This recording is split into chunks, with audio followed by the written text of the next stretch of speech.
Ήρθε η ώρα. Διαβάσουμε Την κυρία Ατακτούλα. Εσείς παιδιά είστε άτακτα. Νομίζω πως μερικές φορές είστε. Αλλά κανένα από εσάς δεν φτάνει την κυρία Ατακτούλα στις αταξίες. Την περασμένη Κυριακή το πρωί ξύπνησε χαρούμενη και κοίταξε έξω από το παράθυρό της. Έκανε. Η μέρα φαίνεται υπέροχη. Και κρυφογελώντας συνέχισε. Μια υπέροχη μέρα για αταξίες. Εκείνη την Κυριακή ο κύριος Ακατάδεκτος είχε βγει έξω για το πρωινό του περίπατο. Η κυρία Τακτούλα μόλις τον είδε, όρμησε κατά πάνω του, άρπαξε το καπέλο του από το κεφάλι του και δεν θα το πιστέψετε, άρχισε να πηδάει πάνω στο καπέλο. Το καημένο το καπελάκι του κύριου Ακατάδεκτου είχε γίνει φυσαρμόνικα. Το καπελάκι μου, το καπελάκι μου! Μη! Φώναζε εκείνος απελπισμένος. Το ίδιο απόγευμα ο κύριος Έξυπνος καθόταν ήρεμος στην αναπαυτική του πολυθρόνα έξω στην αυλή και διάβαζε ένα βιβλίο. Και ξέρετε ποια αταξία έκανε η κυρία Τακτούλα? Του έσπασε τα γυαλιά. Ναι, πραγματικά. Τα γυαλάκια μου, δεν βλέπω τίποτα, φώναζε ο κύριος Έξυπνος. Λίγο πριν βραδιάσει, ο κύριος Κουντούφλης βρέθηκε έξω από το σπίτι της. Και μπορείτε να μαντέψετε τι του έκανε η κυρία Τακτούλα? Του ξετύλιξε όλους τους επιδέσμους. Και επειδή έτυχε να περνάει από το δρόμο της ο κύριος Μικρούλης, τον έδεσε γύρω-γύρω με τους επιδέσμους του κυρίου Κουντούφλη. Φου. Προσπαθούσε να φωνάξει ο κύριος Μικρούλης. Ο κύριος Ακατάδεκτος, ο κύριος Έξυπνος, ο κύριος Κουντούφλης και ο κύριος Μικρούλης θύμωσαν πολύ, μα πάρα πολύ. Τι υπέροχη Κυριακή! Σκέφτηκε η κυρία Τακτούλα και ξεκαρδίστηκε στα γέλια. Και να φανταστείτε ότι ακόμα δεν ήρθε η ώρα για ύπνο. Έχω αρκετό χρόνο για μερικές αταξίες ακόμα. Δευτέρα πρωί-πρωί οι μικροί κύριοι μαζεύτηκαν να μιλήσουν. Κάτι πρέπει να κάνουμε με την κυρία Τακτούλα, είπε ο κύριος Ακατάδεκτος που είχε καταφέρει να ισιώσει το καπέλο του. Όλοι κοίταξαν τον κύριο Έξυπνο που φορούσε ένα νέο ζευγάρι γυαλιά. Εσύ ο πιο έξυπνος, του είπαν. Εσύ θα μας πεις τι πρέπει να κάνουμε. Ο κύριος Έξυπνος σκέφτηκε και ξανασκέφτηκε. Δεν έχω ιδέα.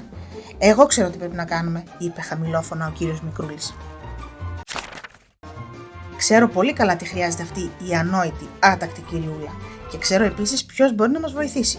Ποιος? Ρώτησαν όλοι μαζί. Αχά, έκανε πονηρά ο κύριος Μικρούλης και έφυγε. Πήγε να βρει ένα φίλο του. Κάποιον που μπορούσε να κάνει απίθανα πράγματα. Κάποιον που μπορούσε να γίνει αόρατος.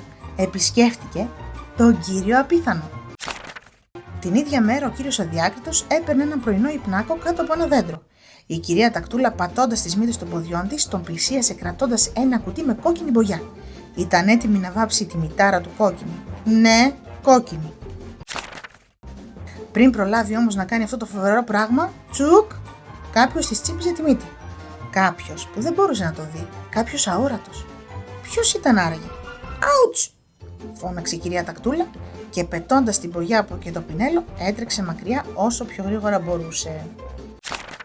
Την Τρίτη, ο κύριος Πολυάσχολος πήγαινε κάπου βιαστικός, έτσι όπως συνήθιζε, πάντα βιαστικός. Η κυρία Τακτούλα, κρυμμένη πίσω από ένα δέντρο, άπλωσε το πόδι της την ώρα που περνούσε ο κύριος Πολυάσχολος για να του βάλει τρικλοποδιά. Ο καημένος θα έτρωγε μια τούμπα άλλο πράγμα. Όμως, πριν προλάβει να κάνει οτιδήποτε, τσουκ, κάποιος τσίπησε πάλι τη μύτη της. Ο αόρατος μυτοτσιμπητής. Την ξανατσίπησε και την πόνεσε πολύ. Άουτς! Φώναξε δυνατά και απομακρύνθηκε όσο πιο γρήγορα μπορούσε. Την Τετάρτη, ο κύριος Χαρούμενος βρισκόταν στο σπίτι του και έβλεπε τηλεόραση. Η κυρία Τακτούλα παραμόνευε έξω από το παράθυρό του και θέλοντας να τον ενοχλήσει, άρπαξε μια πέτρα και ετοιμάστηκε να την πετάξει για να σπάσει το τζάμι. Μεγάλο πειραχτήρι η κυρία Τακτούλα. Όμως, την ώρα που σήκωνε το χέρι της για να πετάξει την πέτρα, μπορείτε να μαντέψετε τι έγινε? Ακριβώς, τσουκ, τσίμπησε τη μύτη της ο αόρατος μυτοτσιμπητής. Άουτς! Φώναξε η κυρία Τακτούλα και έφυγε τρέχοντας κρατώντας τη μύτη της. Και έτσι περνούσαν οι μέρες. Και την Πέμπτη το ίδιο, τσουκ, τσίμπημα. Και την Παρασκευή το ίδιο, τσουκ, τσίμπημα. Και το Σάββατο το ίδιο, τσουκ, τσουκ, τσουκ, τσίμπημα. Η μύτη της κυρίας Τακτούλας είχε γίνει κατακόκκινη. Έτσι την Κυριακή σταμάτησε τις αταξίες. Ευτυχώς, ο αόρατος μυτοτσιμπητής είχε κάνει καλά τη δουλειά του. Και ο κύριος Μικρούλης ήταν πολύ χαρούμενος. Και εσείς μικροί μου φίλοι προσέξτε καλά.